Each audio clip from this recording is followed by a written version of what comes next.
Hit that coffee. Let's go. Dude, what do you want from me, man? I don't know. Wake up. I'm going. All right? Great. Okay. Come along for the ride. I'm going to try.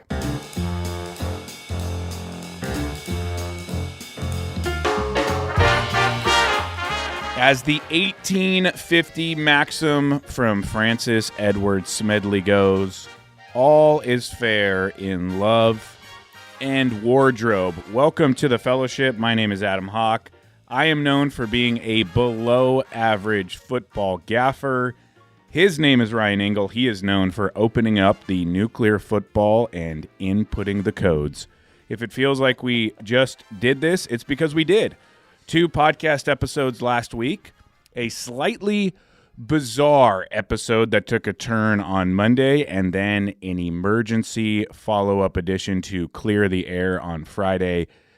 If you haven't checked those out yet, please do, as they are slight deviations from the norm around here. Now, thankfully for me and thankfully for everyone listening, Ryan Engle has one of the most severe cases of undiagnosed ADHD, so he has already pointed his rocket launchers somewhere else. It was diagnosed. Was it? Yeah. They didn't give me the severe tag. I focused so hard on the test that I did pretty well, and so they gave me the mild thing, and my wife was so pissed. She's like, you do not have mild. That's great. I'm so proud of you for saying pretty well instead of pretty good there. Ooh, pretty good. Who doesn't like pretty good? We will surely get to where those rocket launchers are pointed shortly. On top of that, for those of you who have been following along these past 2.5 months, my soccer season has officially come to an end as of this past weekend. Ryan, you came in this morning, and what did you say to me as you were brewing up a pot of Maui coffee? I don't know what I'm more excited about, hearing about this Ender Dragon weekend or knowing that this is the last time we do have to hear about an Ender Dragon weekend. Very well said. I will update everyone and let them know where we finished in the standings. Dead last or second to dead last? Who stopped renting the basement and actually bought it from the landlord, the Ender Dragons or the bastard Blue Bananas? We will get there soon. Pins and needles. I'm sure everyone's on pins and needles. The Dodgers are up 2-0 over the New York Yankees. We will look back on our pre-series predictions and get Engle's take on his homemade Doyer dogs. I have a new favorite genre of cinema. I will briefly discuss that. And on Saturday night, I spiraled down one of the most pathetic returns to alcohol that I can think of. As they say in the business, nothing to it but to do it, so let's do it, and we will start right here. On Friday morning, after taping our emergency podcast, Engle was looking at his cellular mobile telephone device and hollered out the words, for God and country to hear, quote, "What the f***?" End quote. I looked up from what I was doing. So did Justin Jung, our creative director, who was in the office. And Engle looked like he had seen a ghost. Side note, little Halloween zinger one of my soccer players told me over the weekend, and keep in mind this soccer player is a girl and she's 8. Why don't zombies eat ghosts? Because they taste like sheet. Hilarious. She told you that. She did. Wow. Back to Engle. What he had seen on his phone that caused the outburst was a sponsored Instagram ad for a golf polo that very clearly adorned his custom 1969 Cushman golf cart in an all-over print graphic design. If you know anything about Nation Golf, you know Engle's golf cart. It's a damn near second logo for us, and it's been in Engle's possession since 2010 and has been appearing in just about everything we do ever since then, too. So, this is egregious to see his golf cart copied onto another golf company's Polo as a graphic design. I mean, they tried to hide it a little bit, like color change and stuff, but continue on. The company who lifted his golf cart and put it on a $78 Polo, none other than the pride of Scottsdale, Bad Birdie. Arizona. Engle, take it away. I mean, there's a collar. I don't know if I'd call it a golf polo. All right. More like a big bikini. A man's bikini with a collar. Because, folks, I know you like those stretchy, throw it in a dryer, 4-way stretch, antimicrobial. Those are made out of the same material that your wife's bikini's made out of. Those are big bikinis for big kids. Look, nobody has a Cushman with the Cadillac grill and the corner marker flags. No one ever did that. Not saying I was the first guy with a Cushman. My grandparents had Cushmans, his and hers. Nobody's ever put the corner markers on there, the motorcade flags. So, a couple things here. There's the little reflectors that I screwed on the front that some of the original Town and Fairways, the 4-seater Cushmans, they came with reflectors in a similar area, but not the exact area really close to the grill like that. The reason mine are there, I was covering a hole. Quite peculiar to pull up a sponsored ad of the biggest frat bros company of all time, Scottsdale's finest. Arizona. Black short wearing, white sunglass, untucked, baby dinosaurs all over your shirt kind of a brand. It's kind of funny to see them biting from the brand that they've, in the past, made the claims of, you don't want to dress like your grandfather. Well, Brad, we do. Because when we pull up the photo album in 20 years and start thumbing through it with our grandkids, we're not going to be embarrassed by what we're wearing. Think about that for a second. I'm surprised that they even had the balls, not to steal from us, but to put a vintage card on your shirt in the first place. I thought that's lame. Thought you're trying to grow the game, huh? Break down the barriers. Lower the decorum. Make golf fun again. And I like golf. And I love women. So you make a shirt that you clearly image traced my cart, tried to hide it a little bit. I get that your new blood in the company, your new creative directors and designers and team, I get why you're doing what you're doing. I'd be doing it too. But I didn't hire a PR company to position me to get on TV and go on my hands and knees and have some guy make a fake putt to inject a bunch of money and make these polos everywhere. We might be niche. We might be the small guys, but at least we didn't ruin it for everybody. Kind of weird you would sniff around this department. I thought we weren't cool. But hey, that dude that's on the show, rich guy, and the nerdy guy that started the whole thing, come on down to San Clemente. I'll take you for a little ride in Phyllis around the parking lot. We can have a nice chat at parade speed. How does that sound, guys? Lunch is on me. Brad Birdie. Well said there, Engle. And if you want to hear the full crafted, curated response with visual images that serve as evidence of the copying of the golf cart onto said Polo, head on over to the Tips from the Tips Instagram, Engle's side Instagram account where he gives satire golf tips and occasionally goes to war with the rest of the golf space. That video, Engle's response to Brad Birdie. Sorry. Just wanted to correct you. I appreciate the correction. Head on over to Tips from the Tips on Instagram to see that video. You live for these battles. Not as much as I used to. Yeah, but you're like a hockey goon, a dying breed that isn't afraid to jump over the boards, drop gloves, get after it. Especially when it's someone like that. They clearly got on a whole message chain late Friday because we posted it late in the day, because the only ones that were talking shit were former employees and current employees, and the only ones responding to those talking shits were former employees and current employees, and liking the stupid comments were former employees and current employees, And you know how we know this? Another great social media stupid app called LinkedIn. So know that when you guys are circling your little Scottsdale wagons and putting your white sunglasses down and making sure your chain wallet doesn't get stuck in your office chair. Arizona. Just know when you're trying to fire back, oh, well, you guys made a logo that looked like Miller Lite. Yeah, and we said it. Miller Lite's the best in the caption. We're not taking Miller Lite's logo and saying, this is ours. We did this. It's my fucking cart, you bozo. It's that time of year, folks.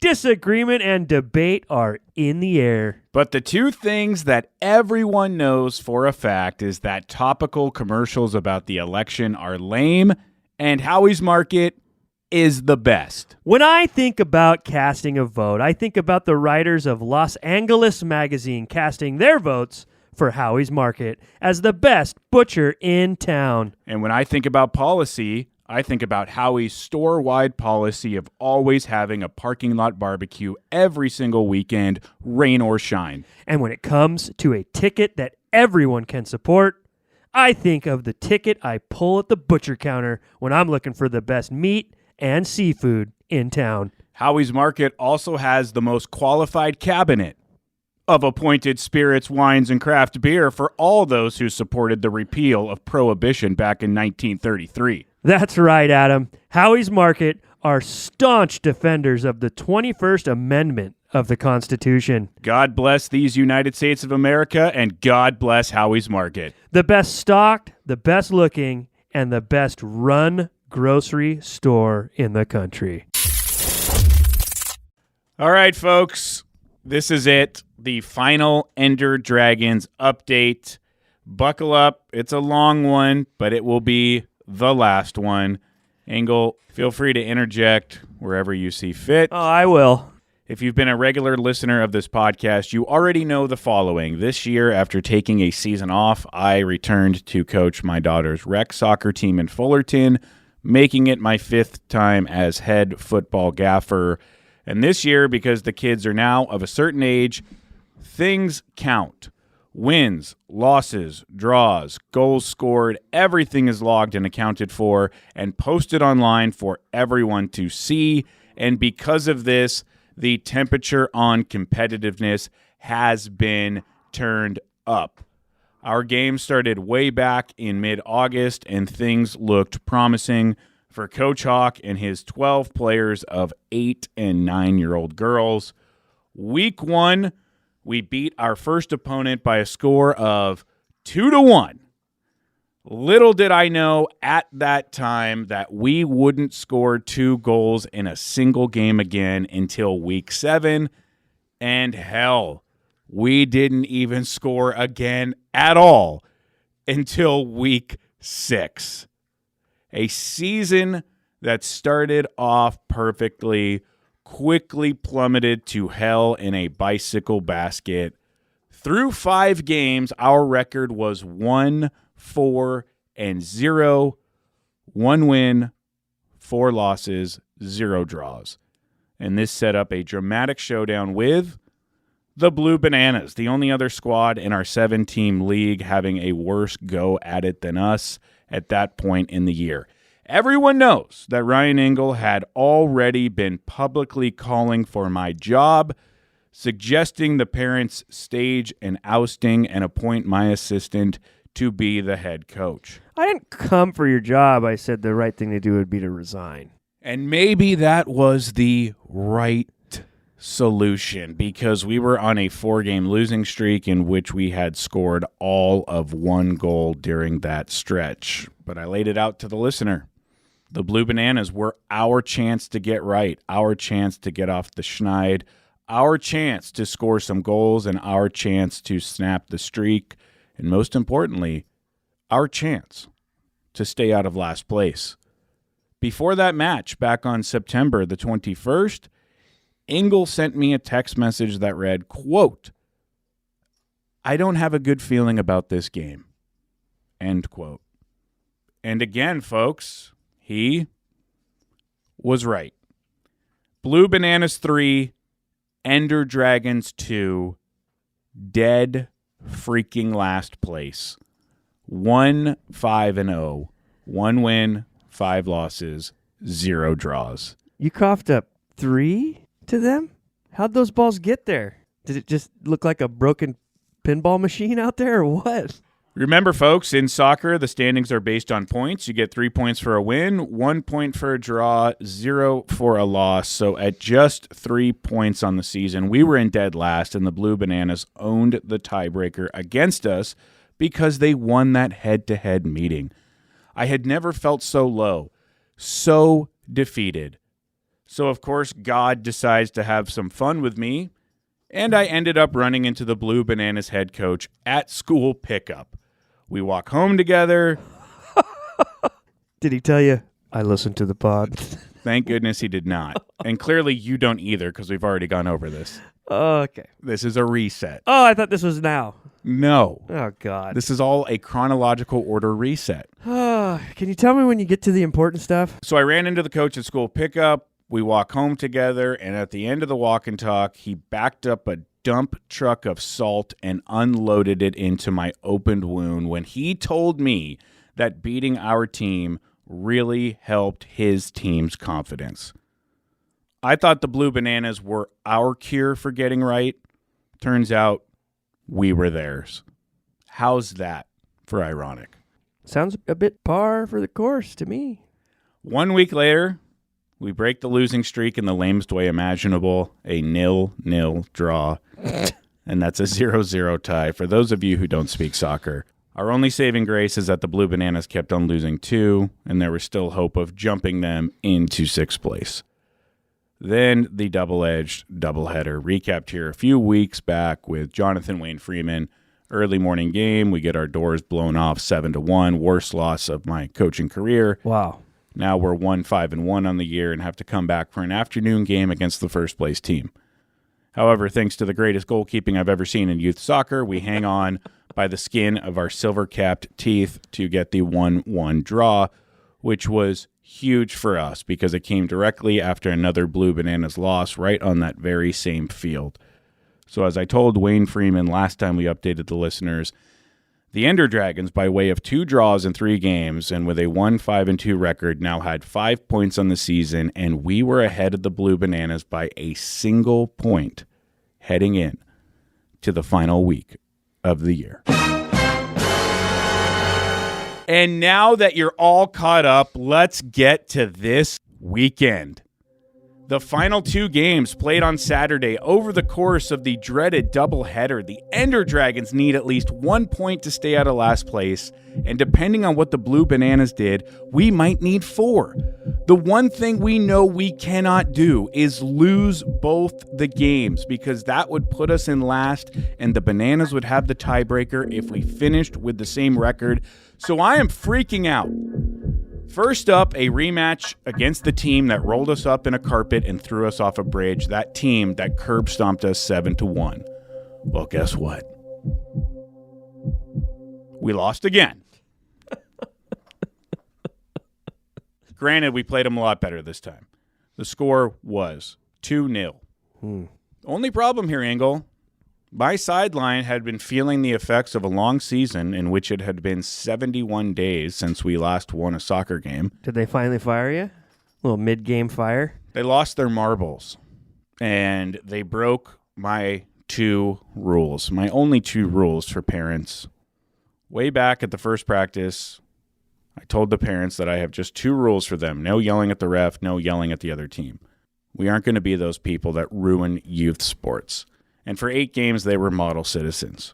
But this ref Saturday morning acted like he was reffing the World Cup and called the most ticky-tack handballs and fouls and penalty kicks, things no one has seen or should see in soccer this age. And my sideline lost it. And one of my parents snapped back at a kid on the other team. Oh, my God. And another one of my parents yelled at the other parents. And it got so bad that the ref had to stop the game and tell me to get my sideline under control, or he was going to start giving people the hook. Not going to lie. I love my team and the players and the parents, but my sideline was embarrassing that first game, and I own that.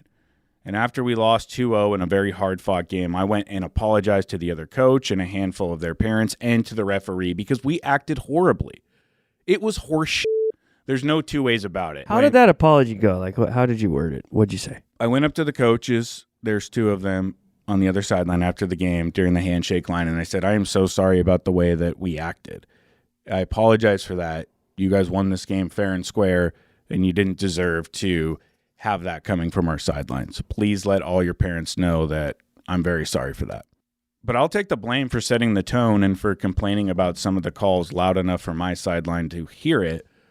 But, man, not a good look. No points added to the standings after our morning game, and just one final chance to get 1 or 3 points. In between games, we had an hour to kill. Mind you, the Blue Bananas took the field as we were leaving. I could have stayed and watched, but everything was so awkward and weird and how poorly we had just acted that I wanted to get out of there. So the family and I headed down the hill to the Albertsons grocery store, and I walked in there. I looked around. I found the deli. I went right up to the counter, and I told the gentleman to slice off a pound of the freshest Black Forest ham he had. And I just mowed this sack of deli cold cuts right from the bag. Pounded a Celsius, jammed in a Zin, got right back into the proper headspace, and I said to myself, let's go win a fucking soccer game. And let's go beat Pretty in Pink, the fourth place team who got us earlier this year. Haven't they all gotten you?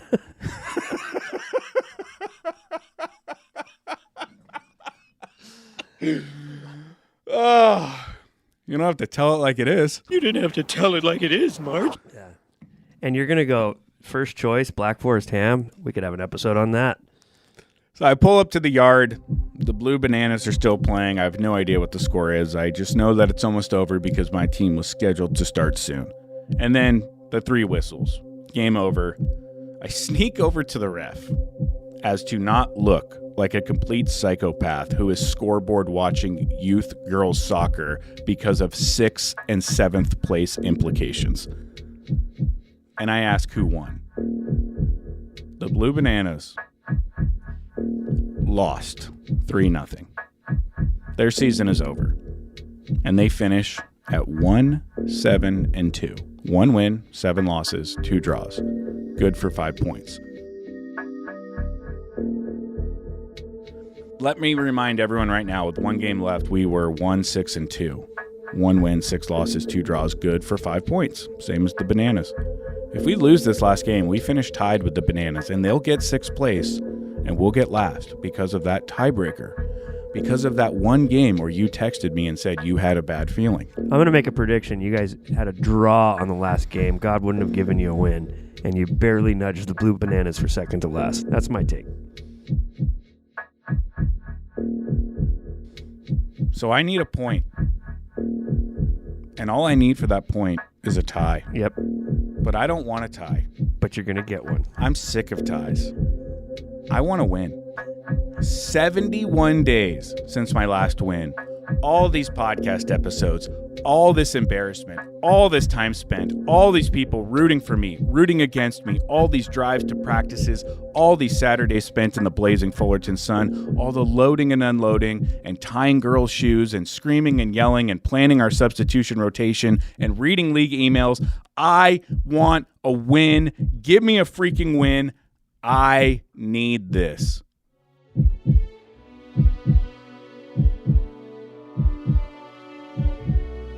Ladies and gentlemen, I'll just cut right to it because over the course of 50 minutes of game time, only 1 goal was scored between the 2 teams. So there was no tie. Someone won the game 1-0, which means if it's not us, we're in last place. If it is us, we bookend our season with wins, snap the 71-day streak without a victory, and finish ahead of the Blue Bananas. Ladies and gentlemen,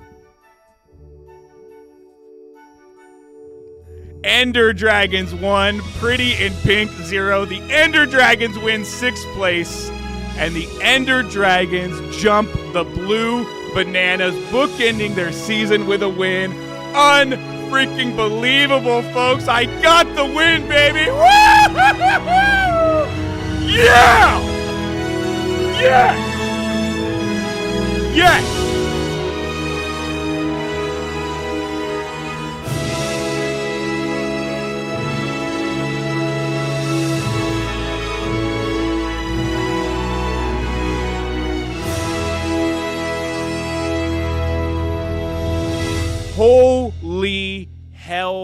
fire. You know why you're not great at competition? Go ahead. Because of that. Oh, please. Yep. 71 days without a win, and you were going to deny me the ecstasy of victory? I mean, look what you're celebrating, dude. You just let all your yayas out over a sad win. I guess the question we're all really wanting to ask is that it for you? Will I coach again? Are you going to come back, keep trying, or are you going to hang it up? You going to hang up the old coach's jacket, clipboard, bike shorts, and whistle? First of all, I don't think we're basking in this glory long enough. You went straight to, hey, you are pathetic for celebrating this. It was a sad win. Act like you've been there before, even though you haven't been there in 71 days. And are you going to do this again? Yeah. Am I going to do it again? I don't know. Probably yes. We'll see. Will your daughter let you? My daughter is the biggest reason why I wouldn't do it again. She did not play as well for me as she did last season for somebody else. And that is because she has a problem, and it's not her fault at all, delineating between dad and coach. And I feel like she plays much better for somebody else than she does for When me. did you come to that conclusion? Week 3. But you just had to make it about you. I just had to continue volunteering for something I signed up for, and I had to see a commitment through. I don't know. Maybe you had a hard time separating dad from coach. You're unbelievable, man. I know you wanted to be so correct that either we lost or tied, but look, we won. You're not going to take it away from me. Congratulations, man. Thank you. What kind of trophies did you hand out? 3 pieces of candy each from a Halloween bucket. Were they good candies or the cheap ones like Dum Dums and Smarties? This ain't Supercuts, dude. Well, I'm not giving away Dum Dums. It was Snickers, Reese's, Kit Kat. Wow. They earned it. I will say this. Winning is not fun. It's just a relief. When the whistle blew, I didn't feel like that was fun. I felt like that was the biggest sigh of relief ever. Sports and competition never feel fun for you. That's what it's like to have overwhelming anxiety and high blood pressure and an unrealistic worldview of when and where to celebrate. Ladies and gentlemen, Ryan Engle's done the impossible. He sucked all the fun out of the final Ender Dragons update in which we got over on the Blue Bananas and won our last game. Like I said, I'm just glad the season's over. I'm sure your daughter's relieved too, and I'm assuming the parents are thrilled that they can get this behind them and move on to next season, hopefully with someone else, I'm assuming. Speaking of those parents, 3 of the moms hit on me at different points during the final week. Wow. They're like, whoa, this gaffer's losing weight. I wore a purple shirt to support the team and had 2 moms say, wow, purple is your color. But That's hitting on you? They said, you're wearing it real well, and we like the mustache, because I shaved down to the mustache for good luck. Then another mom came up to me and said, has anyone ever told you you look like John Hamm? I think I have a different perception of getting hit on. You just won't let me have anything today, will you? Maybe. Maybe. Those parents also, at the end of the year party, gave a nice speech about my contributions and presented me with a $100 gift card to In-N-Out. Wow. A lot of protein styles coming. I had 2 of them that night. Speaking of that night, Dodgers game 2, we had just won our final game of the season. I have gone up until that point over 2 months without a single drop of alcohol. And I decided, you know what? Let's get after it. Let me guess. It was a 16-ounce can of some local IPA with a sticker on it. Wow. 24-ounce can of a local IPA with a sticker on it. Because I thought to myself, I don't want to have a ton of beers. I just want to have one that gets the job done. Dude, our Albertsons right now, a mile from my house, they got a deal on Miller Lights right now. $20 for a 36 rack. That's great. That's what you call carrying your best friend out the door by the handles. Nice. Look, did I want to sit down and pound 8 lattes back to back to back to back over the course of a 9-inning baseball game? Heck Yes. Yeah, I did. Yes, you did. But I didn't because I didn't want to drink 8 beers. So I drank 1 tall can with 7% ABV, And I thought to myself as I started to feel incredibly buzzed because I hadn't had a drink in 2 months, damn, that's kind of nice. So I went looking around for more booze. Couldn't find any. Went to the 2014 Toyota Corolla, popped the trunk, got into my golf bag, found a quarter-full flask of whiskey that's been in there for a year, came in, poured it over ice, and drank golf bag whiskey. Was it good? Yeah. I bet it was. Yeah, it was. And when that was done, and I still wasn't satisfied, and I had gotten into the leftover Halloween candy that I had given out to the kids earlier that day, I said, I want more. Yeah. So I go into the fridge. Nothing. I'm moving stuff around. I'm pulling the milk away. I'm looking behind the fruit. And guess what I find? A lone pineapple Truly that has been in there for God knows how long. Did you check the date? Because those things expire. I did not check the date. I cracked the top and I put it down as fast as I put that Celsius down earlier that afternoon. Those things are garbage, dude. Have you ever heard of a more pathetic run of 24-ounce IPA to golf bag flask whiskey to potentially expired pineapple Truly? I mean, you basically did the domesticated dad version of a transient walking around a train station and grabbing used smokes off the ground just to get one puff. It's like, I'll take pink eye just to get one more puff. Unreal. My wife was very unimpressed. Again? Hello? That's a great impression of how she picks up the phone. Hello? I woke up Sunday morning. I atoned for my sins in more ways than one. I went to the Fullerton Stairs, which is like this 200 staircase up a mountain, ran it 4 times, pounded some Zico coconut water to replenish.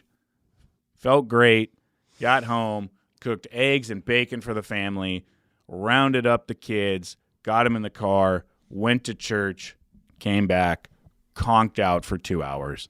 Nice.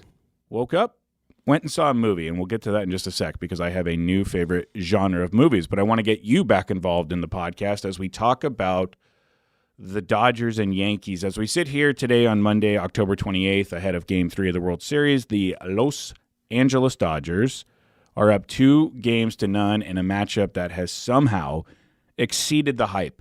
In Game 1, pitcher's duel ends with a walk-off grand slam in extra innings. Unbelievable. Unbelievable. That overshadows the fact that that was just a classic baseball battle. Yep. The grand slam was obviously the story of Game 1, but don't let that take away from how great of a baseball game that was up until that point. 100%. And for that first game to come in with all the hype in the world and end with a walk-off grand slam in extra innings is insane. And then in Game 2, the Dodgers dominate for 8 innings, only to see the Yankees load the bases with 1 out in the top of the 9th. Could have returned the favor, which would have been incredible. Yep. And I'm a Dodgers fan. Right.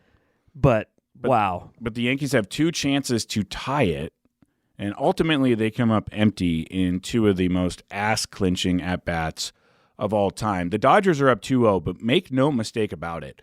The Yankees could just as easily be up 2-0, and that's what makes this series so far so great. It's been incredibly evenly matched.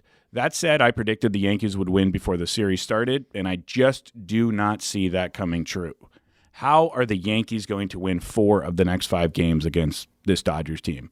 So I'm probably going to be wrong, and trust me, I'm okay with that. I just don't want it to end. There's magic in the air. It's the Dodgers and the Yankees. Long history. Former crosstown rivals.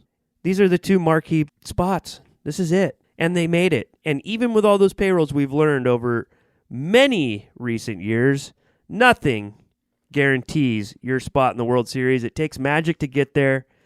It takes magic to win it. And they're both sprinkling pixie dust right out of their wizard sleeves. And folks, Baseball is winning right now, which is why I think the baseball gods are here to sprinkle that magic on the most important part of this entire equation, and that's the fans. The fans are going to win, and especially the hometown fans.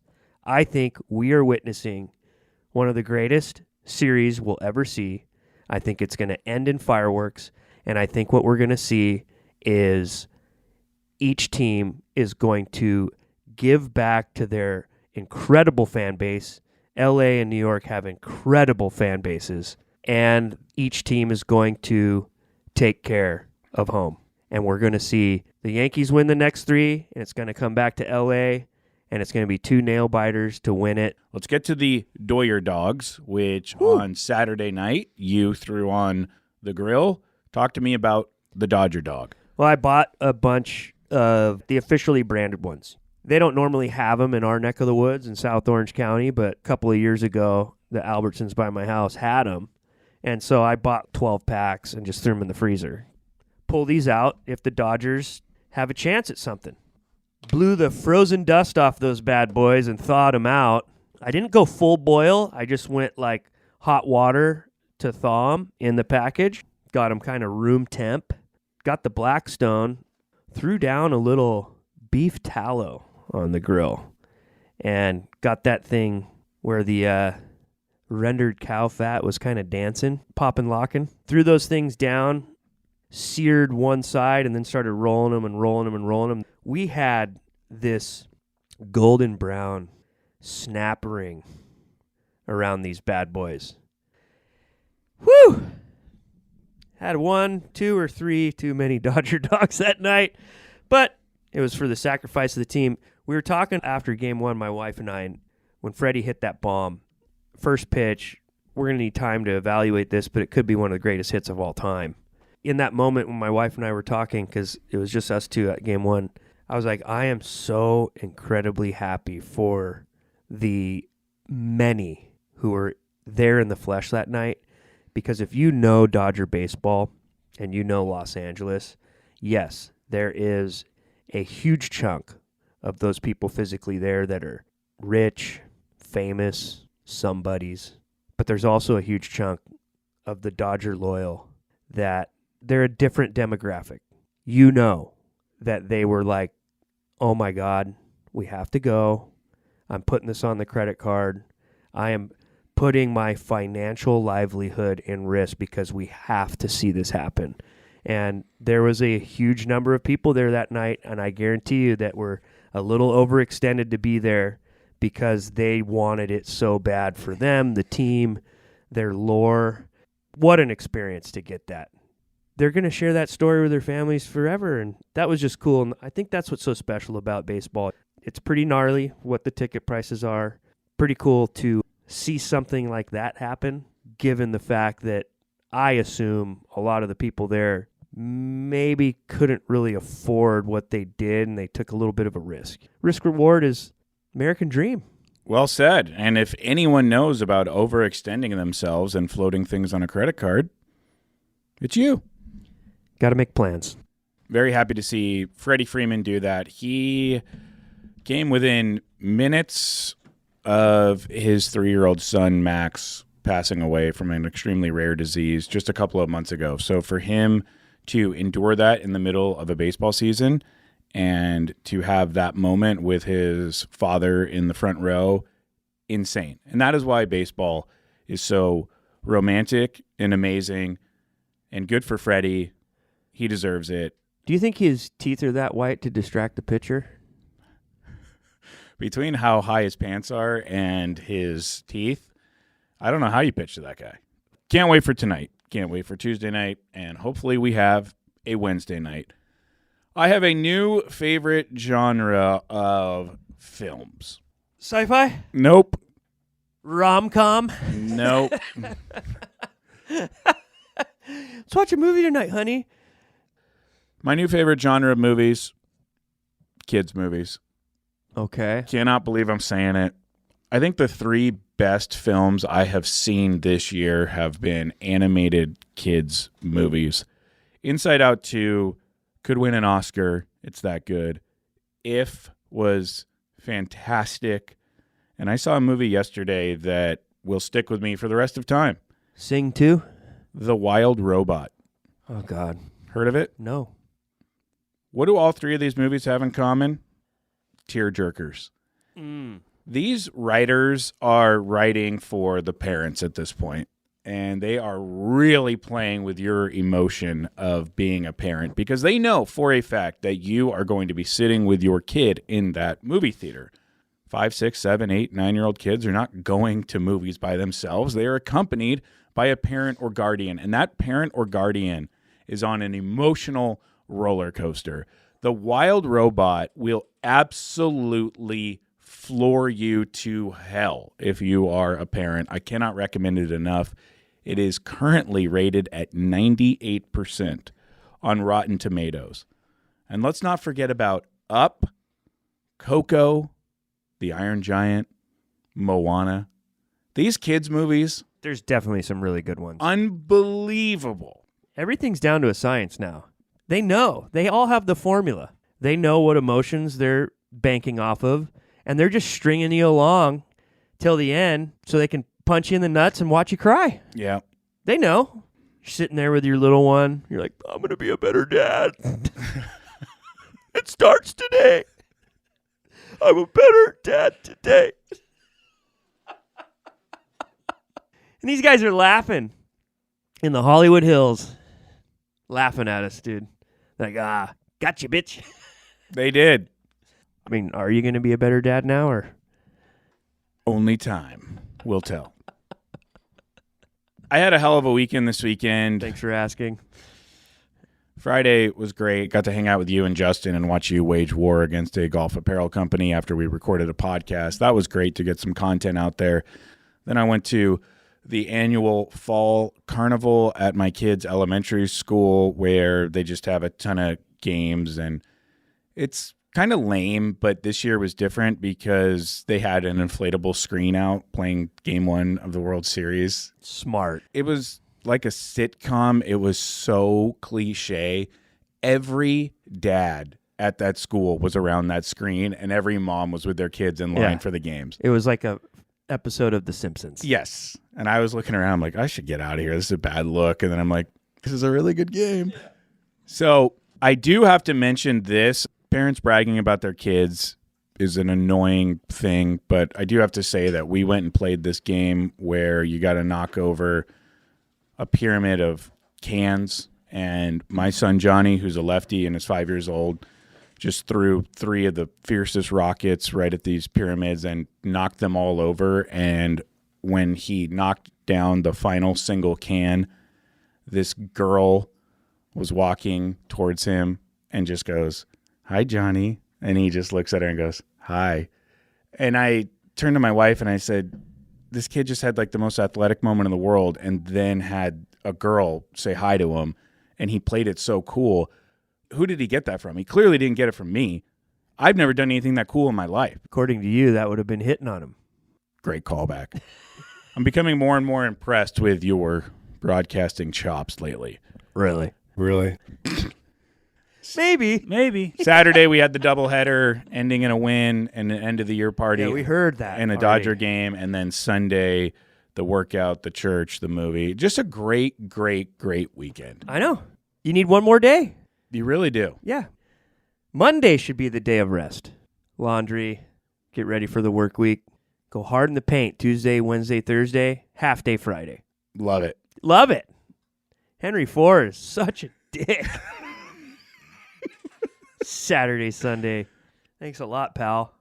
Ladies and gentlemen, that is going to do it for us. Thank you so much for listening to The Fellowship, for indulging us, talking about our kids and our families and our mundane lives and our takes on the Dodgers. I mean, this is a golf podcast after all, and I don't think we talked about golf at all today. And maybe that's because the only single golf story that wound up in front of me over the weekend is one that I am not even going to repeat over the air. However, if you are so inclined, you can Google Colin Morikawa unflattering photo. That's all I'm going to say about it. I have nothing else to add. That's my golf talk for today. I'm not going down this road, but if you want to look, just Google Colin Morikawa unflattering photo. Engle is doing it right now. I sent this to him yesterday on Slack. He could just go to the Slack and find it there. He's searching the long way. I'm not going to use the word that would help him find this photo a lot faster. There's no way. That's got to be photoshopped. You really think so? I don't think so. I just think it's a very unflattering photo. And that's why we're not going to talk about it. Because I have nothing to add to that other than to say, unfortunate photo. I mean, there's something in there. Live sound effects from a man who continues to show his range in broadcasting. Love to hear it. We will talk to you next week. Thanks for listening. Are you okay, Colin?